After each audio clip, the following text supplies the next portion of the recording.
জগন্নাথ দেবের মহাপ্রসাদ বানানোর কিছু নিয়ম আছে।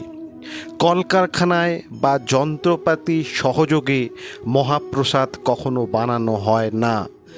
ভগবানকে যে 56 ভোগ নিবেদন করা হয় তা মন্ত্রের দ্বারা করা হয়। সেই ভোগ তখন হয়ে যায় নৈবেদ্য।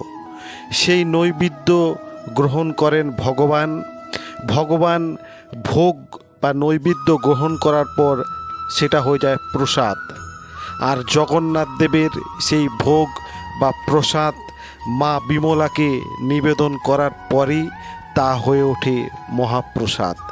অর্থাৎ জগন্নাথ দেবের ভোগ মা বিমলাকে নিবেদন না করলে তা কখনো মহাপ্রসাদ হয় না। মা বিমলা হলেন সেই আদিশক্তি দেবী পার্বতী। জয় জগন্নাথ, শুভ রথযাত্রা।